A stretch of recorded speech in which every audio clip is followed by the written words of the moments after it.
All right, YouTube, what's going on? Daniel Peacock here again, and thanks for watching Bass in Southwest. Today we're not coming at you from the lake, we're coming at you from the garage. We are going to sit down and I'm going to show you guys how I go about pouring my own weights, jig heads, that kind of thing. I got news from Isaac at Moccasin that they will be closing up the doors. He's got a different project going on. He couldn't do both, still in tackle. And so I'm going to pour my own for a minute. He did say that he appreciated everybody that did buy lures from watching the channel and all that. He said he did actually see some sales. So in the future, once he's established again, hopefully we hear from him again and can continue on there. But in the meantime, we're going to pour our own, and I'm going to show you guys how I go about doing that. Hang out with me and we'll get it done. Okay guys, first things first, when it comes to pouring your old lead, there are obviously some hazards involved and you need to take some precautions, keep yourself safe. First and foremost, the biggest hazard to me is you're dealing with molten metal. And we're talking, the melting point of lead is something like 686 degrees. And that is intense. As soon as it touches you, it's going to burn you, and it's going to burn you really bad. More than likely 3rd degrees. If this lead pot that I got here was to fall over, and dump in my lap, I'm in a real serious predicament. You know, I've probably got 3rd degree burns all over my important stuff, you know. So it's hot. Take precautions with how hot it is. You got to be very careful in that. You can wear gloves. I don't because I can't feel the hooks and stuff. You probably should. The molds do get hot as well, and they will burn you too. So temperature wise, pay attention. It's very hot. Glasses, if you take a splash of lead to the eyeballs, you're probably going to be blind. So you got to be careful there. When it comes to the actual lead itself, obviously lead can cause cancer. It's harmful to you that way. The fumes though, when you're melting lead, I think get blown out of proportion in that you're not boiling lead. So you're not turning the lead into a vapor and inhaling it and it solidifies in your lungs and you get it into you that way. It's just melted. So any of these little fumes and stuff that are coming off, it's not like it's lead fumes that you're going to breathe in and you're going to get lead poisoning that way. But the lead, when you touch it, is where it becomes more of an issue for you. If you're sitting here fondling your jigs and you go inside and you make a sandwich without washing your heads, well, you just ingested lead. That is lead poisoning.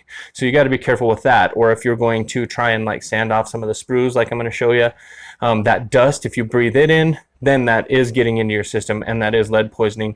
As far as just melting it though, I wouldn't be too concerned about that. You can put a fan above, you know, make sure you're working in a well ventilated area and blow it away.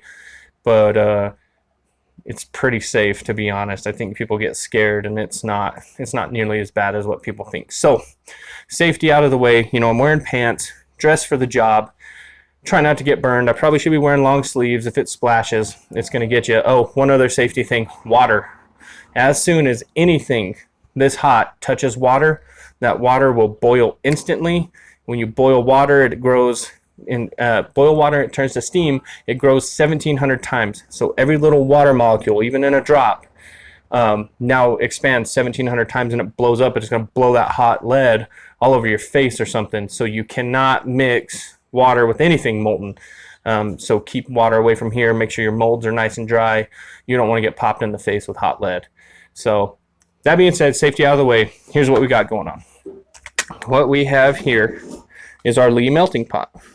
Okay, you can get these for like 50, 60 bucks, Barlow's Tackle or something. Super handy. The bottom pour is a good thing because when the lead comes out the bottom, all the nasties float to the top because lead's heavier than almost everything else, and you get good clean lead coming out the bottom. If you were going to do this with a ladle, you would want to make sure you're skimming the top and keeping all the impurities out to not get into your cast. So I do the melting pot, and it's really kind of the way to go if you're going to get into this. So there's our melting pot. I've already got the lead molten.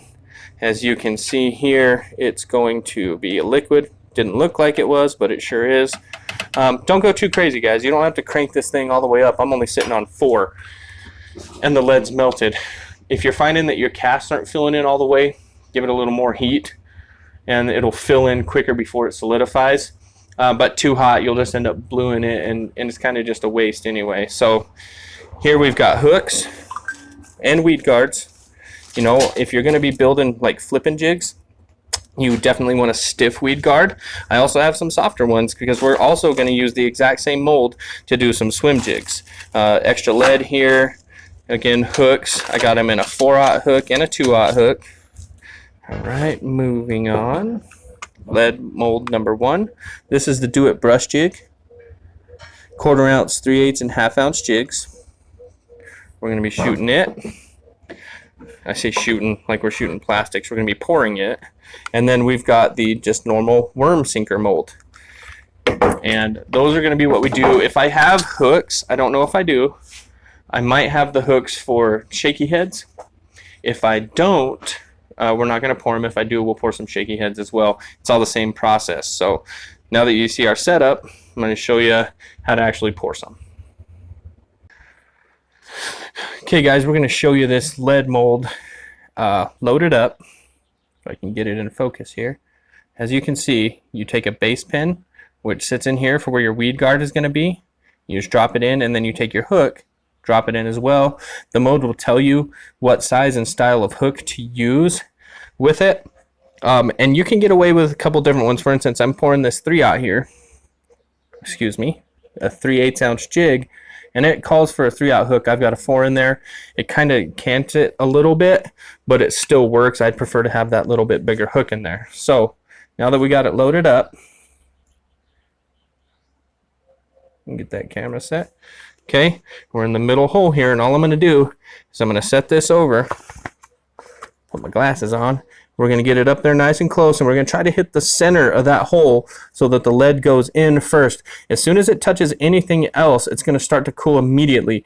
So if you hit the rim around that hole, it's going to cool off and your pores are a little bit harder. So you want to try to hit it dead in the center.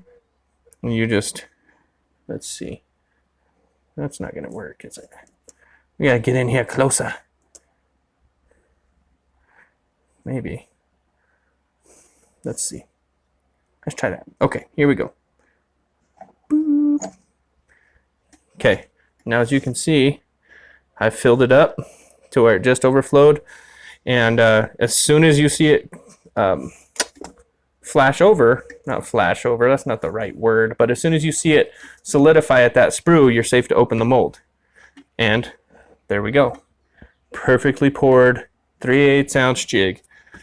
I like these jigs. And the reason we bought this mold was, again, because if you watch the channel, that crawdad in a fighting position standing up, so you mix a floating lure like the X Zones with a stand-up lure, that lure's just going to sit there. Boink, it's going to wiggle. So that's what you want in a jig, in my opinion. So one thing too, guys, if your pot starts melting a little bit like this, starts dripping, you can take a screwdriver right at the end of that nozzle and you just kind of twist it hard and push on it carefully, and it'll stop that drip. It means you just got some gunk up in there, and it's not gonna, and it's keeping that nozzle open just a little bit. You gotta smash that junk out of the way. So, I mean, that's it, guys. Look, there it is. You can take now, just grab this with a pair of pliers, work it back and forth a couple times, boom, off it goes. Save your sprue for later because you're gonna remelt it, and that's it. Okay, so that's how you go about pouring the jig.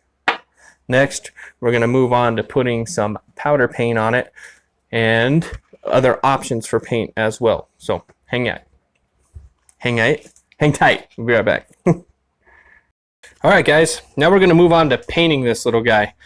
You could spray paint this, and it does work. It does not last very long, but at the same time, you kind of roll through jigs pretty quick most of the time, especially if you're new to jig fishing. You're going to lose a ton. So what I like to use instead are the powder paints. You can get these right off Do It or wherever. They're super hard, super durable. More importantly, though, they're insanely fast.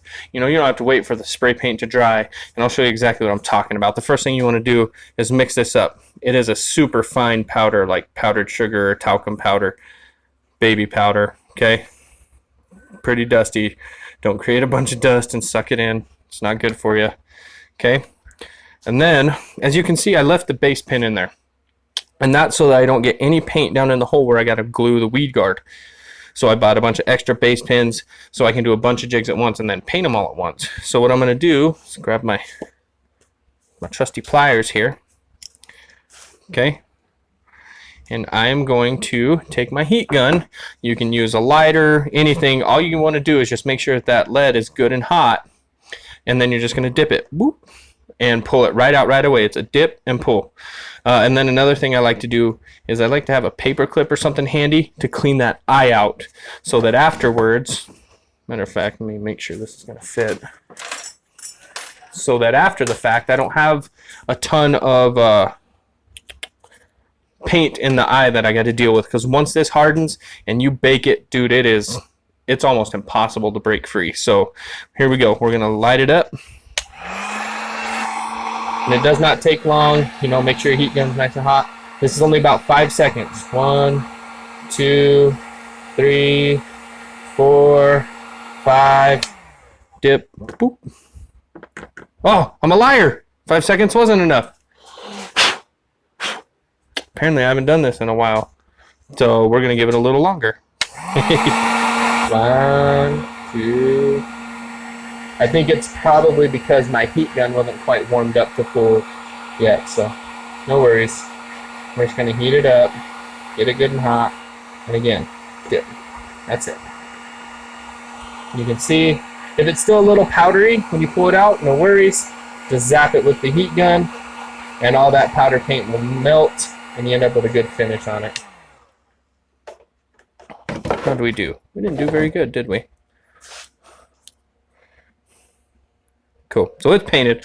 Not the best. I obviously got to get my heat gun dialed back into how I was doing it before. But, so there's the paint. It's on there. But then what I like to do is take it over just to a bowl of water and instantly cure it, or instantly cool it off.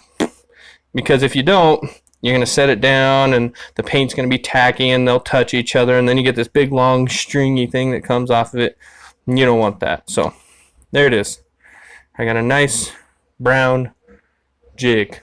So then I can just take this pin, twist it a little, pops right out, and we'll be ready to glue our weed guard in.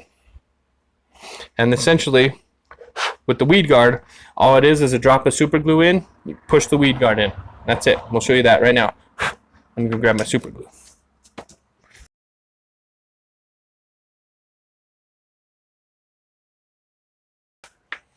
Okay, we're back.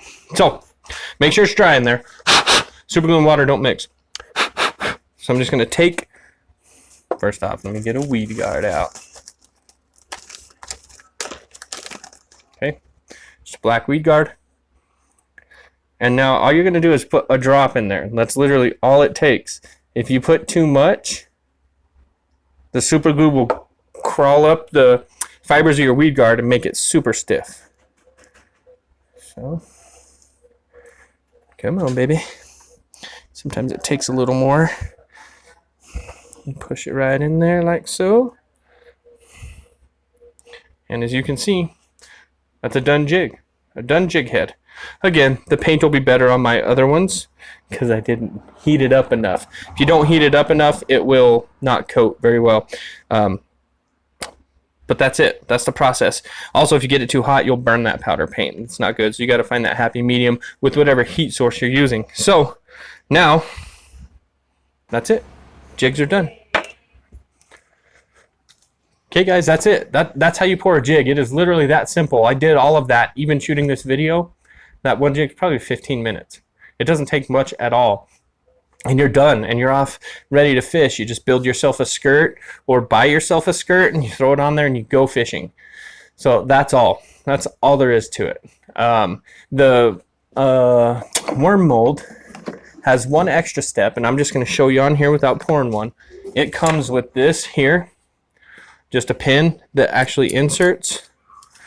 You pour your lead in there and you pull this pin out, and that's what gives you the center hole down the center of your weight. That's it. But then they come out. Powder paint them. You can do them the same way.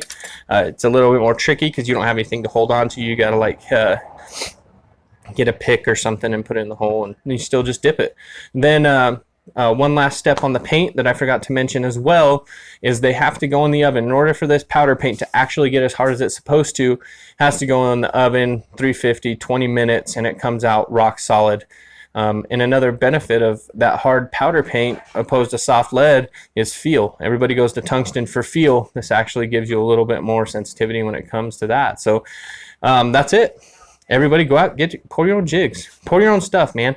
There's something rewarding about going out and, making your own plastic or making your own bait and catching fish on it, and then once you catch a couple fish, man, you're going to crank out a bunch and fish a lot of them and just have a little more confidence too. So again, hope you liked it.